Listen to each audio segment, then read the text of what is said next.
Detainees at a Texas immigration center spelled out SOS this week. Reuters flew a small plane over the facility last week and a drone nearby on Monday to gather aerial images of the people being held there after ICE denied access. Some of the detainees photographed by Reuters were wearing red jumpsuits, designating them as high risk. Dozens of Venezuelan detainees there were given notices by immigration officials that alleged they were members of the Venezuelan gang Tren de Aragua and subject to deportation under a wartime law. That's according to documents shown to Reuters, recorded video calls, and court proceedings. The families of 7 detainees interviewed by Reuters said they were not gang members. Later, the U.S. Supreme Court temporarily blocked their deportations. The Department of Homeland Security declined to comment on the halted deportations. They still face being potentially sent to the notorious maximum security prison in El Salvador, where the Trump administration has sent at least 137 Venezuelans under the 1798 Alien Enemies Act, if the Supreme Court lifts the block.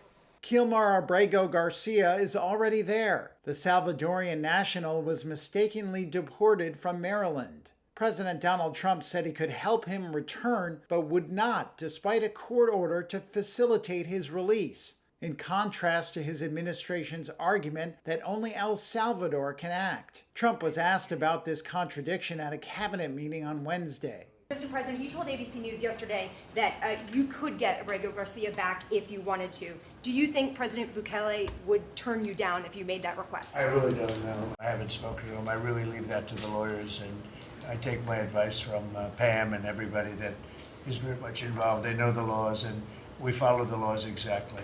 Secretary of State Marco Rubio gave a much more pointed answer when asked about the situation. Have you been in touch with El Salvador about returning Abrego Garcia? Has a formal request from this administration been made? Well, I would never tell you that. And you know who else I'll never tell? A judge.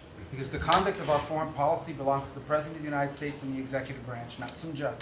So we will conduct foreign policy appropriately if we need to, but I'll never discuss it. And no one will ever make us discuss it because that's how foreign policy works. On Wednesday, the Trump administration faced another judicial order regarding its foreign policy. A federal judge required it to ensure migrants held at Guantanamo Bay are given a chance to raise any concerns about their safety before being deported to El Salvador or countries other than their places of origin. The Departments of Justice and Homeland Security did not immediately respond to requests for comment.